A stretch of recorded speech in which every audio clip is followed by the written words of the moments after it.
wah ini PSI juga besar nih di sini, atau gimana sih Mas? Nggak Ini kok tahu bisa ya. tiba-tiba di Solo ini? Nggak tahu ya besar apa nggak, tapi kandidat kita menang loh di Solo. Pilkada. Wah, Di Jawa Tengah juga kandidat kita jadi menang. kandidatnya PSI. Kalau sosok Pak Jokowi sih tetap menurut kami itu adalah role model kita, terutama dalam kita yang membuat kita dari awal mendukung Pak Jokowi. Kita melihat ini adalah orang yang punya visi tentang bagaimana cara memajukan Indonesia. Ini kan memang sekarang kan udah ada 3 calon nih ya. Ya. Ada Roron. Roron, Kaisang, sama Agus. Mulyono. Agus Mulyono nih, ini bukan Mulyono. Geril ya? Mulyono. Beda lagi nih.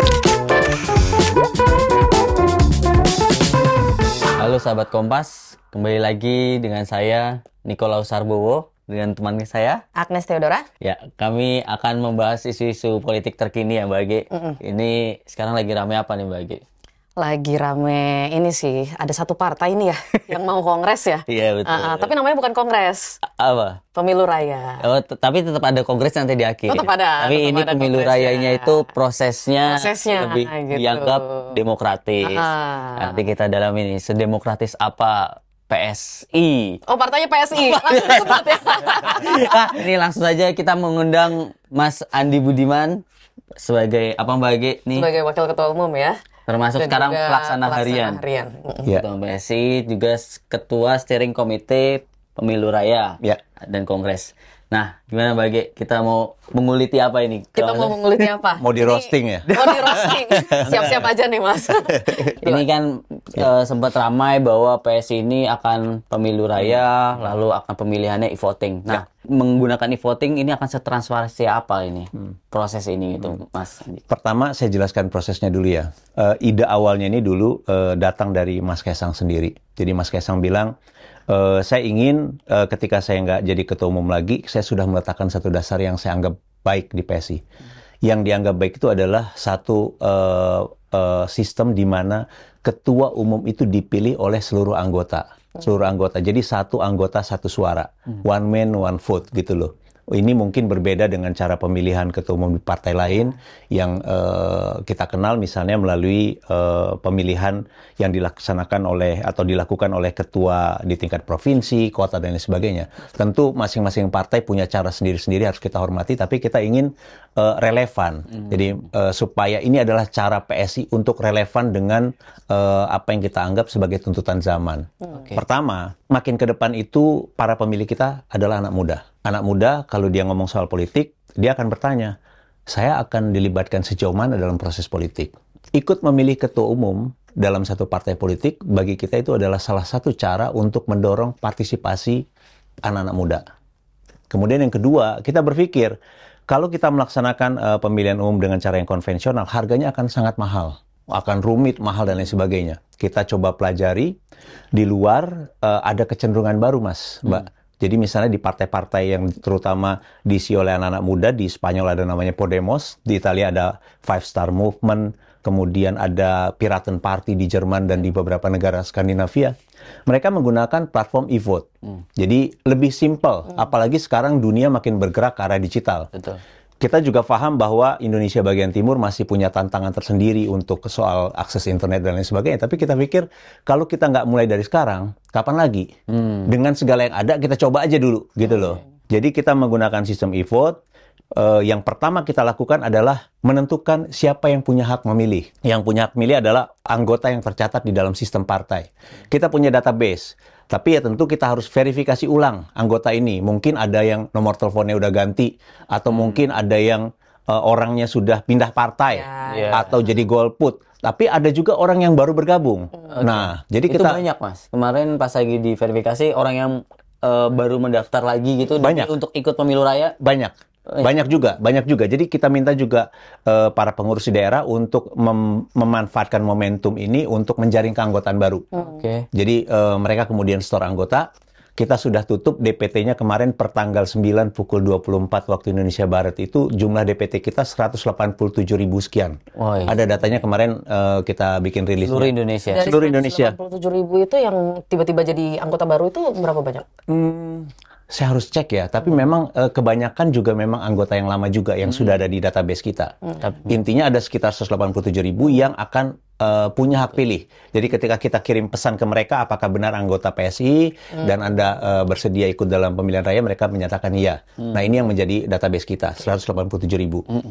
Nah, setelah DPT ditetapkan, kita akan menyelenggarakan e-vote itu prosesnya kita bikin seminggu. Karena kita sadar, mungkin ya ada yang nggak sempat di hari A gitu. Yang penting mereka ikut milih dari tanggal 12 sampai di tanggal 18 pukul 24 waktu Indonesia Barat. Mereka akan bisa memilih melalui sistem platform e-vote kita. Kita kirim mereka kita beritahu linknya untuk masuk ke dalam sistem. Mereka login sebagai anggota karena ini harus anggota yang milih ya. Mereka login, begitu mereka sudah di-accept, mereka akan bisa akses untuk memilih melalui platform e-vote tadi. Nah, itu untuk membuat platform e-vote, sistem segala macam, nggak butuh biaya besar, Mas? Nggak. Kita pakai web base. Oke. Pakai web base. Itu simple gitu loh. Kita ingin partisipasinya sebanyak mungkin. Jangan sampai ada hambatan teknologi atau hal-hal yang sifatnya... Orang kan nggak semuanya friendly dengan dunia digital. Nah, gitu. itu. Misalnya WhatsApp yang kita pakai gitu loh. Jadi orang kita pemberitahuan dan lain sebagainya itu menggunakan WhatsApp. Kita kirim ke mereka gitu loh.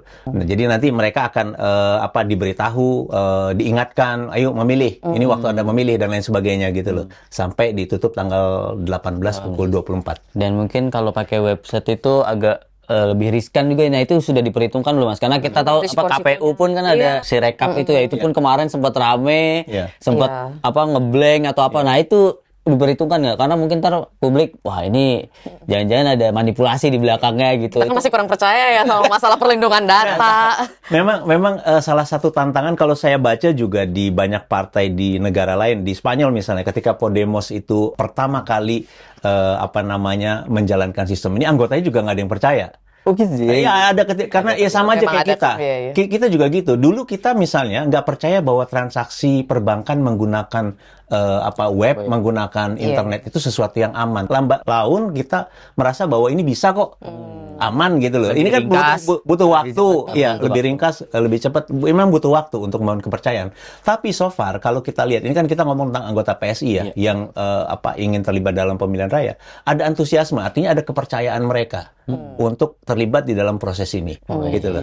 Tapi ini terobosan anak muda. Anak muda, progresif ya. Progresif. Nggak, karena gini juga, ini platform e-vote ini kalau kita pelajari di tempat lain juga ini akan jadi dasar untuk proses pengambilan keputusan partai ke depan. Kita akan jadikan ini sebagai dasar. Ini lebih simpel. Jadi misalnya begini, satu saat misalnya kita ingin mengambil satu keputusan strategis, misalnya apakah PSI akan bergabung dengan koalisi A atau mendukung calon presiden B. Kita bisa secara cepat melaksanakan satu referendum. Tanya kepada anggota kita menggunakan platform e-vote tadi.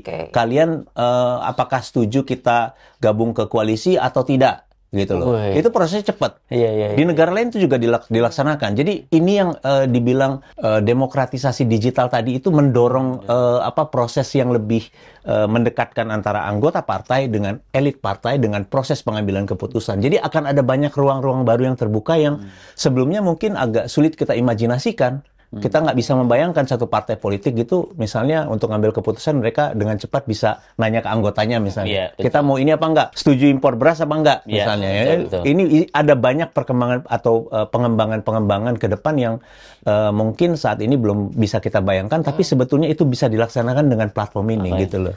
Nah, ini kan memang sekarang kan udah ada 3 calon nih ya. Ada Roron, Kaisang, sama Agus Mulyono. Agus Mulyono nih, ini bukan Mulyono. Geril Mulyono. Beda lagi nih, sama aja kebetulan ya namanya ya. Nah itu meskipun tadi udah pakai e-voting segala macam, berarti kan harapannya juga tidak aklamasi seperti yang sering terjadi di partai-partai lain gitu. Nah tapi gimana untuk peluang Kaisang sendiri untuk menang? Karena kan sekarang paling banyak dukungannya pas pendaftaran juga Kaisang ya. Betul. Gitu. Untuk beberapa DPW kan kayaknya Kaisang paling besar. Tentu saya nggak bisa sebagai wasit. Ini kan saya ketua steering komite, saya nggak bisa memberikan penilaian ya. Nanti kan jadi nggak fair juga. Tapi kalau kalau kita lihat artinya memang yang paling penting esensial itu ada kompetisi menurut saya. Itu kompetisi gitu ya. Dan kemudian ini ruang bagi semua anggota yang setuju dengan satu kandidat atau tidak setuju dengan dia untuk mengexercise hak mereka. Bisa mereka berkampanye kalau mereka tidak suka atau tidak mendukung satu kandidat, kan mereka bisa berkampanye ke orang-orang lainnya. Iya. Terbuka. Oke. Dia Itu bisa benar-benar bilang kayak pemilu aja ya, ya. kayak bebas pemilu dia. aja. Bisa Asal dong. jangan black campaign ya. Iya, ya, black campaign atau fitnah pasti nggak boleh lah. Kalau kita pasti kita semprit ya. Tapi kalau misalnya mereka nggak setuju dengan satu kandidat, kan mereka bisa mengkampanyekan itu secara terbuka. Justru ini satu momen bagi orang yang nggak setuju dengan satu kandidat misalnya, untuk bisa mengexercise haknya dan kemudian mempengaruhi orang lain untuk melakukan sesuai dengan pandangan dia. Jadi ini ruangnya demokratis, terbuka. Udah ada nggak dinamika kayak gitu, Mas? Untuk mengkampanyekan ya ada gitu. Kampanyekan, ada, tentu ada. Di dalam tuh udah serius itu orang-orang, wah itu masukin dong ini gitu. Yang paling kita butuh, ini gencar kampanyenya siapa nih berarti dari tiga kalau calon? paling semangat itu Bro Ron ya, karena memang karena dia emang influencer TikTok Emang iya banget sih. sih. Iya.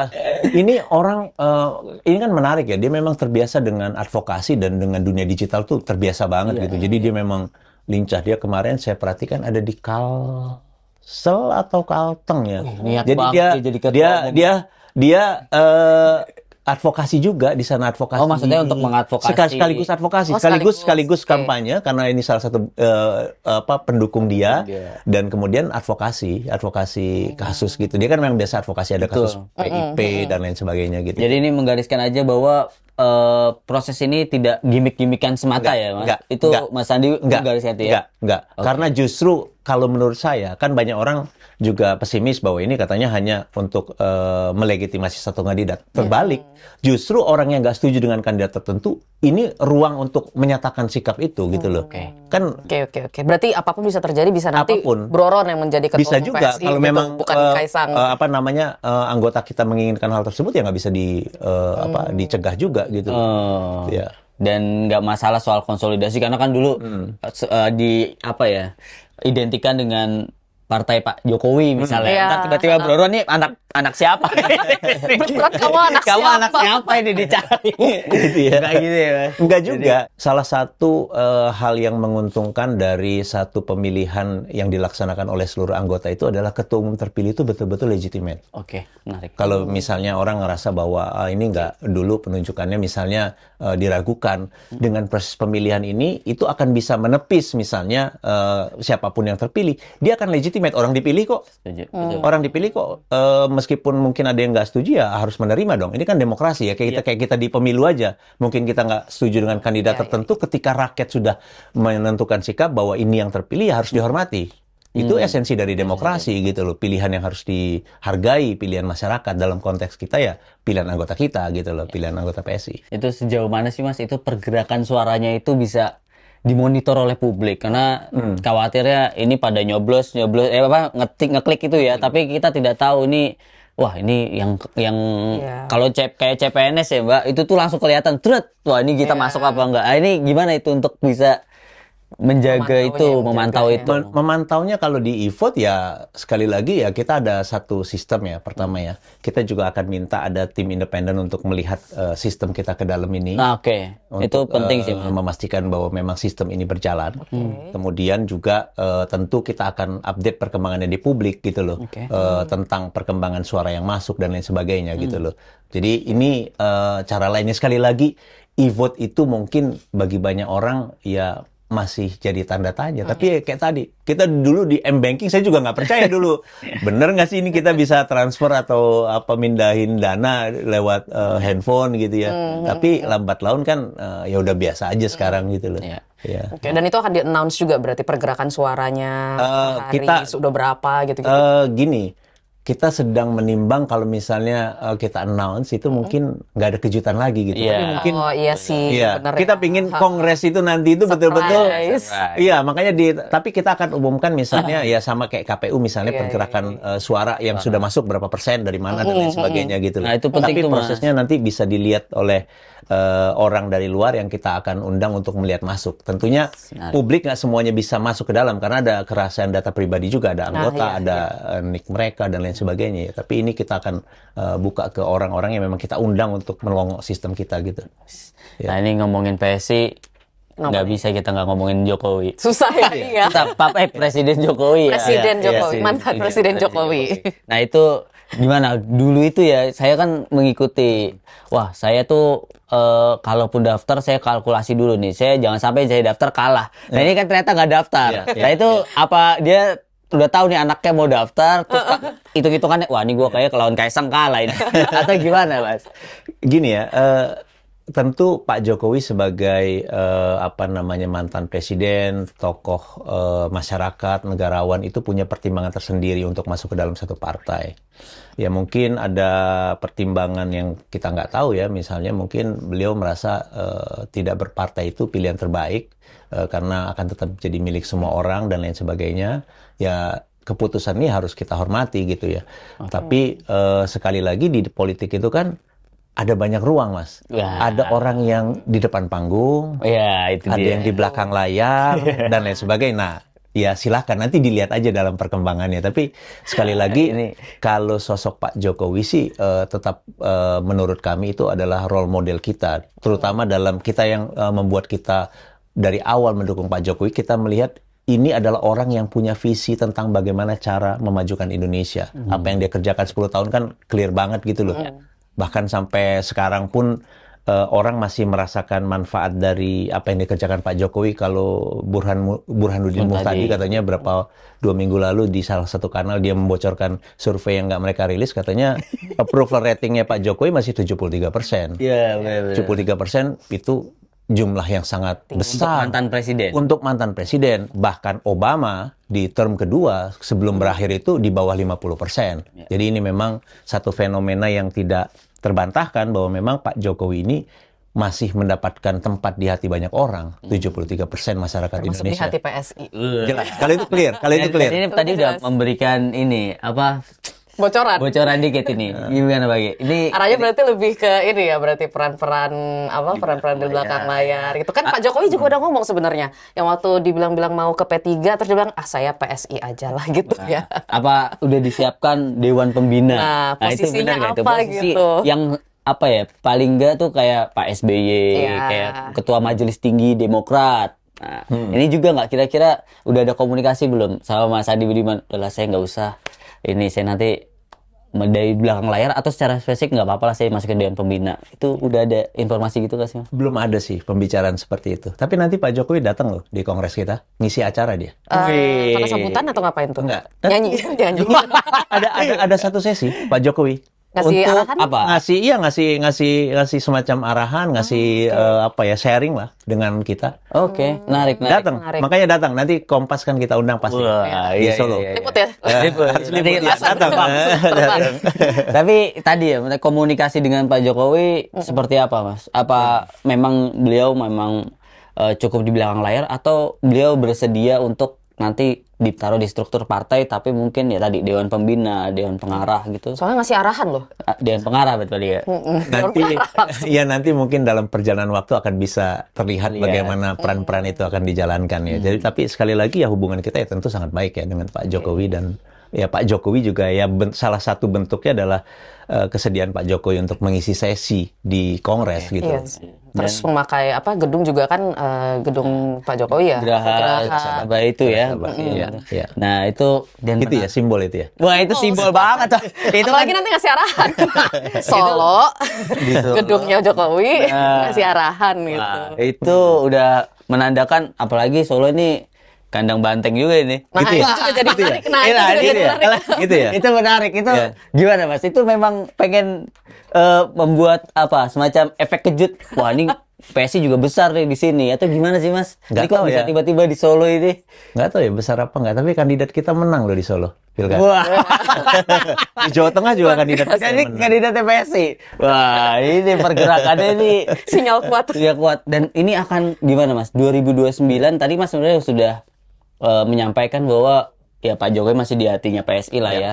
Dan ya bisa dibilang PSI masih identik dengan Pak Jokowi. Nah, apakah 2029 PSI masih meyakini Pak Jokowi akan namanya terus harum istilahnya ya di masyarakat sehingga masih bisa dalam tanda kutip ya, mohon maaf menjual nama Pak Jokowi gitu? Begini, kalau kita percaya bahwa apa yang dikerjakan oleh Pak Jokowi itu akan tetap membekas di hati masyarakat, karena itu nggak bisa dihilangkan ya, bahwa orang merasakan manfaat tadinya mungkin nggak bisa sekolah jadi punya akses pendidikan selama 10 tahun Pak Jokowi lewat pendidikan gratis misalnya, orang nggak bisa berobat jadi bisa mengakses kesehatan lewat BPJS, dapat bantuan sosial, dapat infrastruktur, orang tadinya mudik 18 jam, 20 jam, tiba-tiba jadi 7 jam, biaya juga lebih murah, artinya harga bahan pokok dan lain sebagainya di Papua, BBM. Itu kan sesuatu yang kalau buat orang biasa, orang masyarakat bawah, itu kena di hati mereka. Hidup mereka ada yang berubah dari sebelumnya. Nah, itu yang menyebabkan atau menjelaskan menurut kami kenapa ada dukungan yang tetap tinggi di 73%. Meskipun sekeras apapun misalnya kritik, sindiran, nyinyiran di media sosial terhadap Pak Jokowi, tapi kenyataannya di tingkat bawah dukungan itu masih sangat besar. Itu tidak bisa dipungkiri menurut saya apa yang dikerjakan oleh Pak Jokowi itu. Nah, kemudian adapun di 2029 tentu PSI begini, sebagai satu tokoh Pak Jokowi adalah tokoh yang kami hormati. Tapi tentu kita harus menjadi diri sendiri PSI dalam konteks ini. Betul. Kita harus membangun identitas diri sendiri sebagai satu partai yang relevan dengan anak muda. Sekali lagi fokusnya, saya kira semua partai juga akan mengarah ke sana, bagaimana tetap menjadi relevan terutama untuk para pemilih muda. Ke depan itu jumlah pemilih mudanya akan semakin banyak. Karena itu ya orang akan terus-menerus mempelajari atau mendekat dengan apa yang menjadi keinginan atau harapan dengan anak-anak muda ini. Anak-anak muda sekarang kan kita generasi yang terdidik ya, relatif terdidik dibanding sebelumnya ya. Kalau kita bicara soal waktu. Generasi terdidik itu ya artinya mereka itu lebih kritis, lebih cerdas gitu ya. Ya kadang-kadang jadi profesional complainer gitu ya. tapi ini kan jenis pemilih yang punya tantangan tersendiri buat partai, apalagi di tengah misalnya pesimisme orang terhadap politik ya, kita harus akui juga ada orang sebagian besar masyarakat itu nggak percaya dengan politik. Partai politik itu kalau nggak salah ada di urutan nomor 2 paling bawah sebagai lembaga yang tidak dipercaya. Hanya sekitar 50-an% yang percaya. Itu PR besar bagi partai. PR besar. Tapi mau nggak mau, orang suka tidak suka ya, partai ini adalah sesuatu yang penting, mempengaruhi kehidupan kita sehari-hari. Melalui parlemen mereka bikin kebijakan dan lain sebagainya. Nah, masyarakat juga akan belajar bahwa bagaimanapun dengan situasi yang serba terbatas, mereka akan memilih mana yang paling relevan dengan diri mereka. Dalam konteksnya anak muda, yang paling relevan, yang paling ngerti gua, yang mana sih partainya gitu loh. Nah, ini yang kita coba untuk terus relevan tadi dalam konteks politik itu dengan cara yang seperti tadi. Harus banyak inovasi lah. Mas, tapi menarik tadi, aku sedikit mundur dikit, tadi kan ngomong soal approval rate-nya Jokowi yang masih tinggi, masyarakat masih suka dan lain sebagainya. Nah, cuman menarik dan ironis dikit mungkin gitu ya, waktu pemilu 2024 kan juga sebenarnya Pak Jokowi udah mendukung ya, udah mendukung PSI begitu. Nah, tapi masih belum lolos ke parlemen itu gimana Mas? Jadi masih efektif nggak ekor jasnya? Apa nih buat efek ekor jasnya Jokowi? Sehingga nanti 2029 masih akan bisa dengan Pak Jokowi, tapi nanti kan nggak tahu hasilnya. Kalau Mas Kaisang gabungnya agak lebih awal, wah, jadi alasan itu ya. Tapi serius. Itu sangat mempengaruhi ya. Sangat mempengaruhi. Paling gampang begini, Mas Kaisang itu gabung itu 3 hari sebelum penutupan daftar calon tetap DCT. Nah, jadi dampaknya adalah ini kan ketika penyusunan komposisi caleg itu kan orang itu mau bergabung kalau misalnya akan lebih punya inisiatif bergabung kalau mereka melihat ada sosok yang mereka lebih percaya, misalnya dalam konteks ini ada Mas Kaisang dianggap merepresentasikan Pak Jokowi gitu ya. Ini nggak sempat caleg-calegnya untuk gabung. Ngurus dokumen, saya dulu waktu nyalek itu butuh 2 mingguan. Itu pun udah betul-betul dedicated. Ngurus ke pengadilan, SKCK, tes kesehatan, psikologi, dan lain sebagainya. Jadi nggak cukup waktu. Dan juga konsolidasinya juga terlalu pendek untuk mengkonsolidasikan para pendukung Pak Jokowi untuk migrasi ke PSI misalnya ya. Karena kan informasi itu kan butuh waktu. Apalagi Indonesia yang sangat besar ini, orang kan delay gitu ya. Maksudnya mungkin di banyak tempat yang jauh gitu ya. Bener nggak nih gitu ya, Pak Jokowi dukung ya? Karena mungkin masih ke partai yang lama kan ya, saya nggak tahu tapi partai yang lama. Iya, tapi ya itu ada problem itu. Jadi proses atau waktu konsolidasinya terlalu singkat. Tapi kan kalau kita lihat hasilnya juga ini naik hampir lebih dari 2 kali lipat hasil pemilu legislatif kita. Oke. Kemudian juga anggota legislatifnya naik hampir 3 kali lipat. Di tingkat 2? Tingkat 2, 1 dan 2. Oke. Kemudian kalau sebelumnya ini kita lihat capaian terakhir ya. Di pilkada tadinya kita nggak punya kepala daerah, sekarang kita punya 18 kepala daerah. 18 Setingkat 2 ya. Kalau tingkat Ada gubernur? tingkat wakil gubernur ada di Papua Wakil Selatan gubernur, ya. kita ada satu, kemudian lain wali kota dan bupati maupun wakil wali kota dan wakil bupati. Jadi dari 0 tadinya sekarang ada sesuatu yang baru. Nah ini kan bagi kita satu pencapaian yang baik, kita bisa mengexercise karena kalau di politik itu representasi kita di parlemen itu nggak memadai karena kita nggak bisa secara penuh menjalankan apa yang menjadi program kita. Tapi kalau kita punya kepala daerah, itu bisa nyambung. Betul. Kepala daerahnya bisa melaksanakan apa yang menjadi agenda partai di tingkat lokal, didukung oleh parlemen lokalnya. Jadi, nah ini orang akan bisa ngeliat, oh kalau ini menang, PSI menang, begini nih, kayak gini nih, contohnya nih, gitu loh. Jadi itu yang selama ini nggak ada, sekarang ini ada ruangnya, gitu loh. Nah ini sesuatu yang menurut saya ini progres yang harus kami syukuri tentunya di PSI. Iya, 2029 seharusnya orang juga udah lebih aware, konsolidasi lebih ini. Betul. Target ada waktu lebih panjang. Target berapa?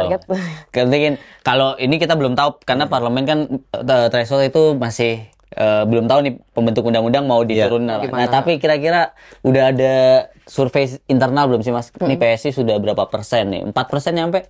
Kalau kita sih optimis lewat itu kalau 4% di 2029 ya. Ya sampai optimis. 5 lebih. Ya nanti kita lihat, tapi kalau misalnya kita patokan pada threshold yang lama, 4% tuh lolos pasti kita.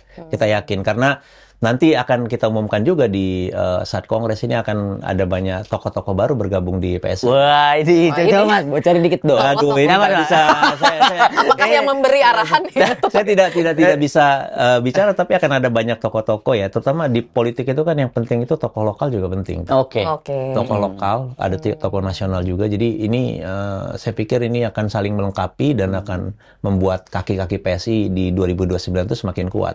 Ini salah satu kejutan nanti berarti ya bisa. Ada akan kita umumkan. Ada beberapa. Tapi ada beberapa juga kan yang udah gabung juga beberapa tokoh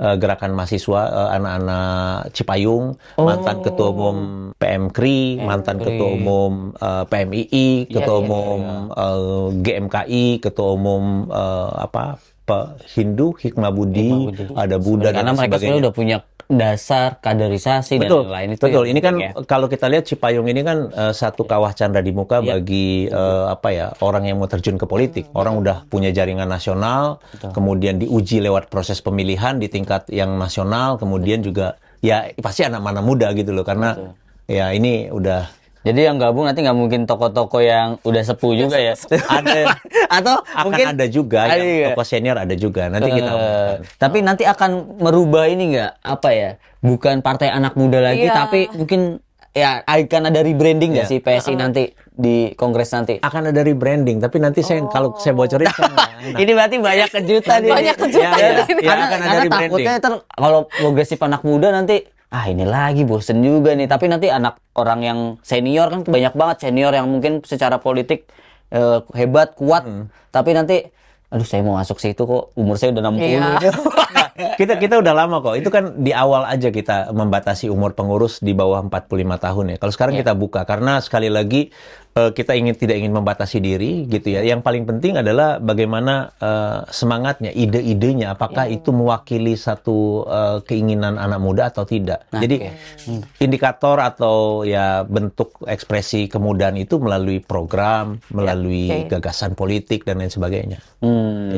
Berarti sekarang kalau yang bisa bergabung di pengurus usianya berapa? Nggak ada batasan. Oh, nggak ada batasan. Nggak ada. Dulu waktu di pemilu pertama 2019 ada. Kita di bawah 45 tahun. Tapi kemudian ya dari evaluasi internal kita juga kelihatannya oke, kita nggak masalah lah kita. Yang penting gagasannya tetap mudah. Nih mungkin kita ganti topik dikit lagi.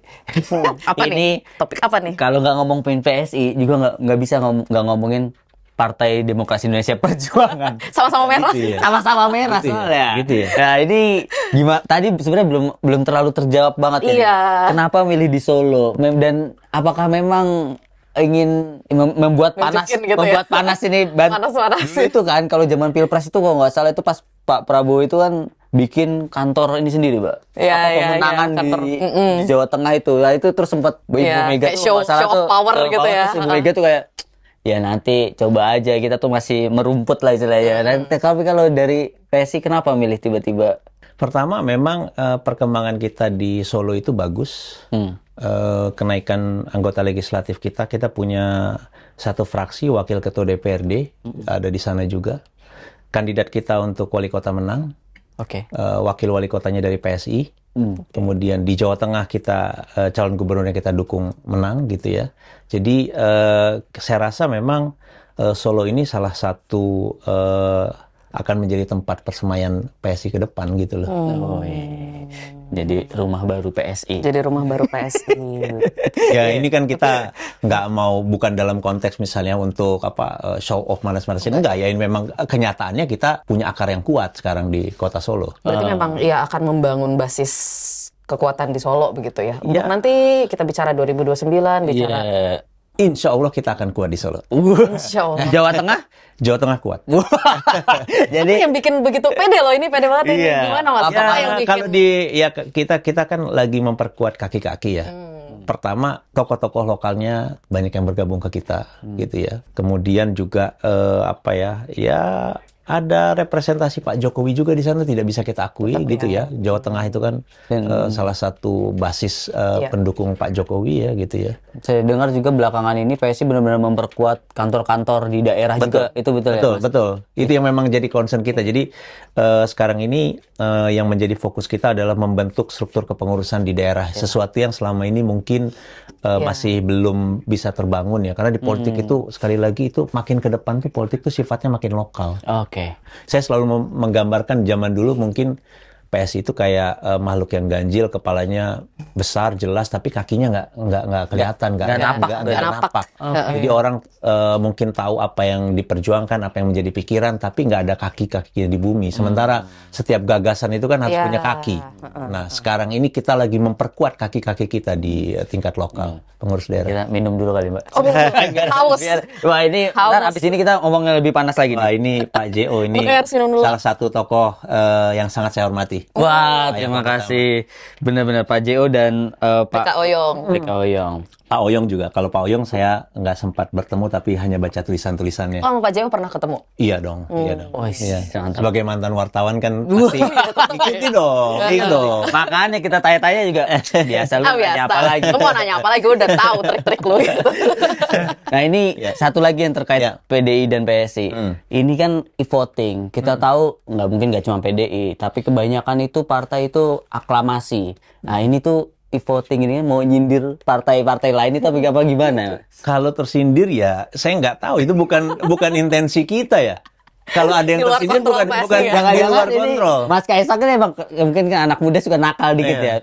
Nih gue mau nunjukin ya, itu ada nggak ngobrol sama Mas Andi biar partai-partai yang udah senior tahu gitu? Enggak sih. Kalau awal tuh memang dia bilang begitu. Nanti kalau saya pingin ketika saya nggak jadi ketua umum lagi, saya sudah meletakkan dasarnya itu ya Pak, dipilih secara langsung.